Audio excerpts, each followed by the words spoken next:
கட்டுரை. இந்து மகாசபையின் உண்மை நிறம். சிரத்தானந்தரே அறிந்து விலகிக் கொண்டார்.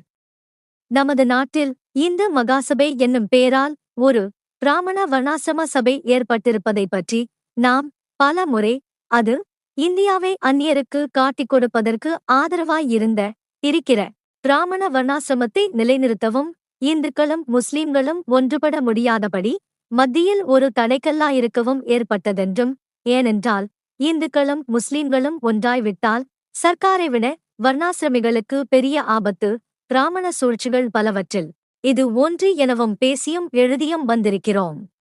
அதற்கு ஆதாரமாகவும் தமிழ்நாட்டிலுள்ள இந்து மகாசபைக்கு வடிகட்டின வர்ணாசிரமியான ஸ்ரீமான் டி.ஆ. ராமச்சந்திர ஐயர் அக்ராசனராய் இருப்பதும், ஒருவேளை சாப்பாடு ஒரு பிராமண குழந்தை சாப்பிடுவதே ஒரு பிராமணரல்லாத குழந்தை பார்த்துவிட்டால் 1 மாதம் பட்டினி கிடப்பேன் என்று சொன்ன ஸ்ரீமான் M.K. ஆச்சாரியார் முதலியோர் முக்கியஸ்தர்களாகவும் இருப்பதோடல்லாமல் தமிழ்நாட்டிலுள்ள கிளை இந்து மகா சபைகள் இரண்டொன்றில் தீண்டாமையை ஒழிப்பது தப்பு என்றும், இது விஷயத்தில் பிராமணர்கள் முயற்சியாயிருந்து அதை எதிர்க்க வேண்டும் என்றும் தீர்மானித்திருப்பதையும் எடுத்துக்காட்டியிருக்கிறோம்.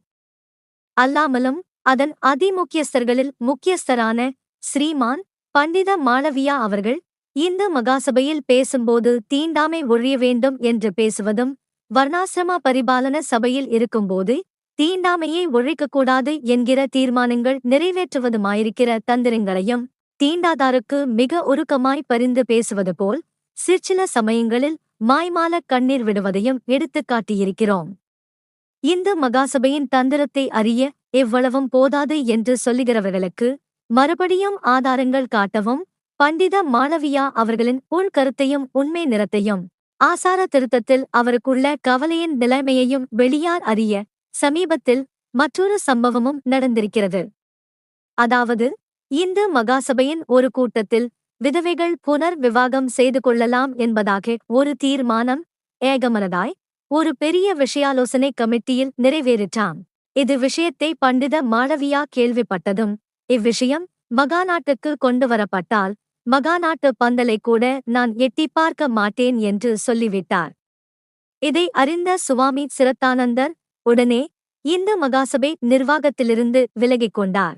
ஆதலால் இந்து மகாசபை வர்ணாசிரம சபை என்பதற்கும் ஆசார திருத்தக்காரர்களை ஏமாற்ற ஏற்பட்டது என்பதற்கும் இவற்றை விட இன்னும் என்ன ஆதாரங்கள் வேண்டுமோ நமக்கு தெரியவில்லை. இவ்வளவையும் அறிந்து நம்மவரில் சிலர் வேண்டுமென்றே இந்து மகாசபை இந்துக்கள் என்போர்கள் எல்லோருக்கும் பொதுவானது என்று சொல்லுவார்களானால் அதற்கு நாம் என்ன செய்யலாம்? உண்மையில் தூங்குகிறவர்களை தட்டி எழுப்பலாம். ஞாபகத்துடனேயே வேண்டுமென்றே கண்ணை மூடிக்கொண்டு தூங்குவது போல் படுத்திருப்பவர்களை எப்படி எழுப்புவது? தடி கொண்டுதான் தட்ட வேண்டும். குடியரசு கட்டுரை, மார்ச் 7, 1926.